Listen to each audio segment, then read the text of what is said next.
Ngayon po ay Monday ng ikalimang linggo ng Kwaresma at ang mabuting balita ng Panginoon ayon kay San Juan. Papuri sa iyo, Panginoon. Si Jesus naman ay pumunta sa bundok ng mga Olibo.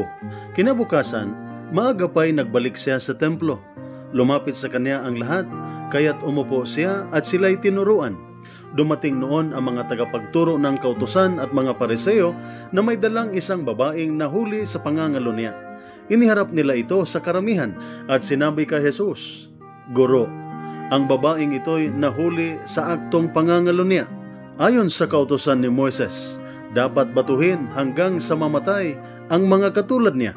Ano naman ang masasabi ninyo?" Itinanong nila ito upang subukin siya at nang may maiparatang sila laban sa kanya. Ngunit yumuko lamang si Jesus at sumulat sa lupa sa pamamagitan ng daliri.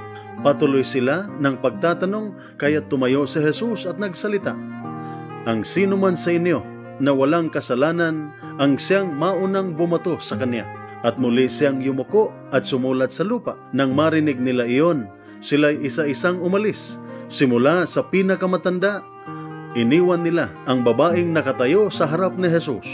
Tumayo si Jesus at tinanong ang babae, "Nasaan sila? Wala bang humahatol sa iyo?" "Wala po, Ginoo," sagot ng babae. Sinabi ni Jesus, "Hindi rin kita hahatulan. Humayo ka at huwag nang magkasala."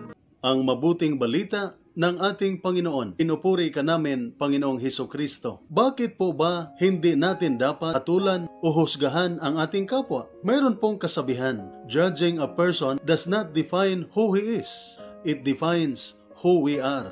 At makikita natin ang kahulugan ng kasabihang ito sa mabuting balita. Iniharap kay Jesus ng mga tagapagturo ng kautusan at ng mga pariseo ang isang babaeng nahuli sa akto ng pangangalo niya. Gusto nilang hatulan hindi lamang ang babae, kundi pati na rin si Jesus na para sa kanila ay isang lapastangan. Ngunit hindi po hinatulan ni Jesus ang babae sa kanyang ginawa. Pinili po ni Jesus na ipakita at bigyang diin ang dakilang awa at pag-ibig ng Diyos sa kanya.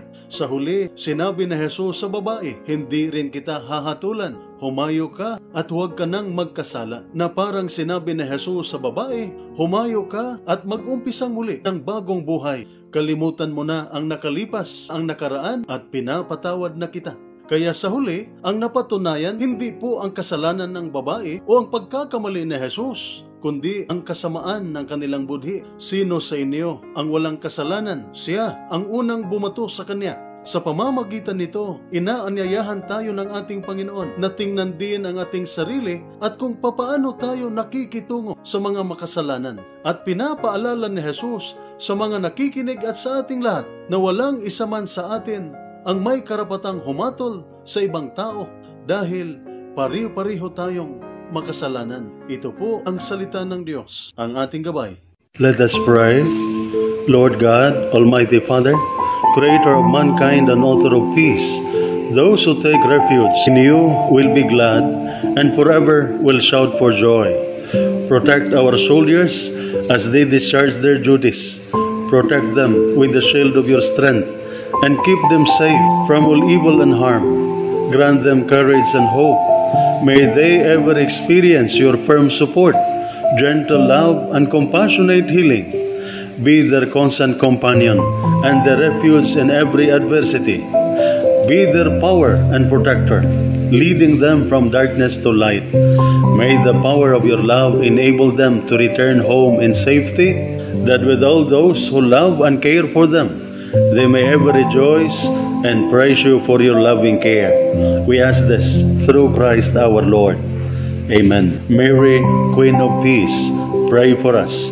Saint Michael the Archangel, pray for us.